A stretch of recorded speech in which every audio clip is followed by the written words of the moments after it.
So today I'm here to inform you about some things that you need to know before you go traveling to Brazil. First of all, Brazil is located in South America. Its capital is Brasilia, and the population is around 209.3 million. It's one of the bigger countries in South America, and the official language is Portuguese. So before you leave to go to Brazil, you may want to brush up on your Portuguese because they don't speak a lot of English. So don't expect a lot of English to be spoken when you go there. Go ahead, make sure you go there and expect to talk to a lot of people that speak Portuguese. Some things to know before traveling to Brazil. Forget about personal space. When it comes to personal space, they prefer to be up close and personal. There's not a lot of space when it comes to transportation or just talking to people in general. Like they like to be face to face, up and personal. Your personal space is non-existent. Like I said earlier, they don't speak much English there, so don't expect to find anybody that just speaks English. You may want to brush up on some Portuguese, or at least find or go with somebody that can guide you around so you don't get lost. Be careful at the airports and where the taxis are, because especially the females, that's where a lot of people get abducted. There's a lot of little sex trafficking happening just because of all all the drugs floating around, all the gangs picking up people and just taking advantage of new tourists and newcomers in the country. When it comes to transportation, getting around Brazil, buses be out rental cars. The traffic there is just horrible. You won't be able to get around as you please. It's better off that you just ride a bus. It'll save you money and it'll help you find your way much faster than if you're just driving your own car. Tipping is not expected when you go out to eat. When you go out to eat, the cost is usually usually includes the tips. So, or they don't call for a tip at all. But tips are not expected at all. You're not expected to provide a tip at the end of service. It's not very common there. Going around, like I said, also just be careful. Your possessions, people do steal like anywhere else. Possessions. You keep all your possessions close to you. Keep everything where you can see it. Don't let anything out your sight, especially when you first get there. Because, like I said, there are people there to take advantage of newcomers and people that don't know any better. Especially some of the gangs and stuff that live in the favelas. Don't visit the favelas alone. That's where favelas are one of the many places in Brazil where a lot of gangs hang out. So it's probably not the best place for you to go and try to tourist around or walk around in. So the favelas are one of the few places that you shouldn't go. Some of the places that you can go, some of the more beautiful places, you have the Amazon rainforest. It's a part where you can ride on the river in a boat and just take it all in, all the nature that they have there. They have giant water lilies just sitting on the lake, so it's a very beautiful sight. And it's one of the Brazil's most attractive tourist spots. Next, you have Sugarloaf in Rio de Janeiro. It's real easy to recognize. It's a great tourist spot. It's a it's like it's noticed by it's Round Rock. It's Round Rock Peak with the trees covering it, and it's just a very beautiful sight.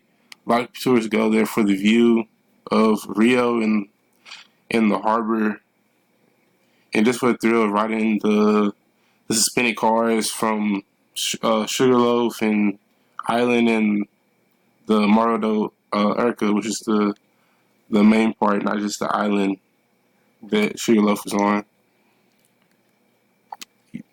Last but not least, you have Cristo Redentor in Rio de Janeiro. This happens to be one of the, I guess, the peak of the island that we just talked about.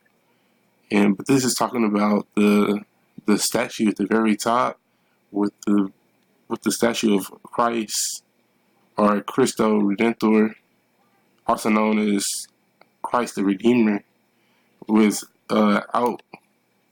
outcast arms gazing over Rio de Janeiro and the bay and everything. It's just somewhere people go all the time. Great view for miles. You can see everything from there. So a lot of people go there to look around. When it comes to greetings, women's involved. When you greet a woman, usually you greet them with a kiss on both cheeks. But and when you're talking to a male, a handshake is more preferred when entering or exiting a room. Hugging and backslapping among men are also not too uncommon. Now, when doing actual business in Brazil, Brazilians make deals with people and not companies. So this means that you actually gonna have to get more personal with the person you're dealing with. You can't get frustrated. Just be patient. Don't get frustrated. Sometimes it takes a minute to build the relationship that a Brazilian is looking for to be comfortable to do business with you. So it does take time sometimes. Brazilian's business is hierarchical, just like ours. So you have the CEO, and it works its way down to all the workers. Typical workday is not much different from the American workday. It's 8:30 to 5, not too far away from our usual 9 to 5. Business meeting and meals. When meeting out in the city or going to eat, you can dress smartly and conservatively, but dress up though. Just know that the temperatures there are very humid and hot, so dress conservatively, but just know that you need to dress up to your position, I should say. Some Brazilians are known to come a little bit late, around 15 to half an hour late, but you still want to be on time, just to make a good impression, just to make sure they don't just happen not to get there before you. Negotiations usually happen over a meal, most of the time during lunch. If that's not the case and you're going over to their home, it's usually custom that you bring them flowers or a hosting gift and send flowers the next day as thanks.